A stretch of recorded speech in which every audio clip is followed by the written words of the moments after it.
Again on my YouTube channel, जहां पर हम लोग अंग्रेजी ग्रामर सीख रहे हैं। और अंग्रेजी ग्रामर में आज हम लोग पढ़ेंगे एक और टेंस के बारे में, फ्यूचर कंटिन्यूअस टेंस। हम लोग फ्यूचर इंडेफिनिट टेंस को पहले पढ़ चुके हैं, और यदि आपको मिस हो गया होगा तो आप हमारे चैनल का जो लिंक दिया हुआ है उसमें जाकर के वहाँ से आप उसको स्टडी कर सकते हैं। आज हम लोग हैं फ्यूचर कंटिन्यूअस टेंस में। आइए सबसे पहले इसके पहचान को हम लोग समझते हैं कि इसको पहचानेंगे कैसे। हम लोग पहचान में है कि जिस हिंदी वाक्य के अंत में रहेगा, रहेगी, रहेंगे लगा हो, या वाक्य से यह पता चले कि कोई काम भविष्य में शुरू होकर कुछ समय तक चलेगा, तो ऐसे वाक्यों को हम लोग फ्यूचर कंटिन्यूअस टेंस में कहते हैं।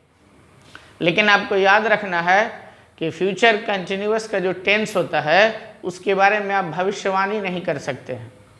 इन फ्यूचर क्या होगा वो वाक्य के स्ट्रक्चर पर आप देखेंगे। हमारा रूल है subject plus will be oblique shall be plus V4 plus object. हमने आपको विल और शैल का प्रयोग पहले बता रखा है, और आज हम लोग फिर से उसमें आते हैं। चूंकि शैल का प्रयोग शर्त के भाव को व्यक्त करता है, तो इसमें हमारा पहला जो उदाहरण है वो वह खेलती रहेगी। फटाक से हमको हिंदी वाक्य को पकड़ना है कि अंत में क्या लगा हुआ है, और यहाँ पर भी पहचान में ही है कि रहेगा, रहेगी लगा रहेगा। तुरंत आपको समझ जाना है कि वाक्य मेरा हो गया फ्यूचर कंटिन्यूअस टेंस में। जब आपको वाक्य समझ में आ गया तो इसके रूल पैटर्न पे आएंगे हम लोग। सब्जेक्ट तो वह, तो सी, फिर विल बी और शैल बी में हम लोग विल बी का प्रयोग करेंगे सी के साथ, तो विल बी, और खेलना का प्ले, तो प्ले में हम लोग आईएनजी माने वर्ब का चौथा रूप का हमने यहाँ पे प्रयोग किया है। राम लिखता रहेगा, राम विल बी राइटिंग, फिर वर्ब का चौथा रूप का प्रयोग किया गया है। अब हम लोग आते हैं इसके निगेटिव और आइए अब हम लोग इसके आगे निगेटिव को पहले देख लेते हैं, उसके बाद हम लोग फिर इंट्रोगेटिव में आएंगे। जब निगेटिव के वाक्य को सबसे पहले आपको पहचानना पड़ेगा। उसमें हम लोगों को जब हिंदी का वाक्य निगेटिव में हो तो उसे अंग्रेजी बनाते समय निम्न परिवर्तन करते हैं। और उसमें क्या परिवर्तन करना है कि प्रत्येक सब्जेक्ट के साथ आपको विल बी नॉट और शैल बी नॉट का प्रयोग करना होगा, तथा उसके बाद फिर से वर्ब का हम लोग चौथा रूप को रखेंगे, और अन्य क्रिया जो परिवर्तन हम लोग करते हैं वो पूर्वतः करेंगे। हमारा रूल आएगा subject plus will be not oblique shall be not plus V4 plus object. V4 माने फिर से आप वर्ब में आईएनजी का प्रयोग करेंगे।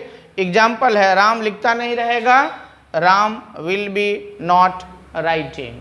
और दूसरा हमारा वह पढ़ता नहीं रहेगा, he will be not reading. बहुत आसान है, थोड़ा सा अगर ध्यान दिया जाए तो आपका जो ज्ञान है अंग्रेजी ग्रामर में वो बहुत परिपक्व हो सकता है।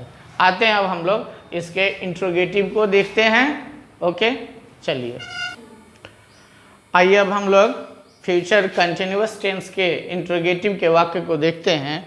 सबसे पहले इसको पहचान को हम लोग फिर से समझिए कि जब हिंदी का वाक्य प्रश्नवाचक होगा तो अंग्रेजी अनुवाद बनाते समय आप क्या क्या परिवर्तन करेंगे।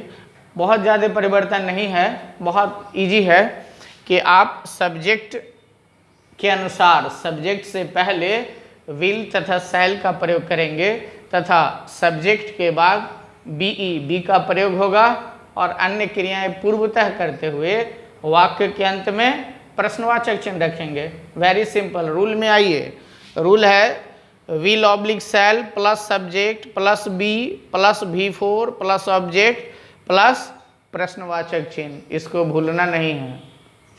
हम लोग एग्जाम्पल में हैं। एग्जाम्पल मेरा पहला है क्या राम लिखता रहेगा, विल राम बी राइटिंग।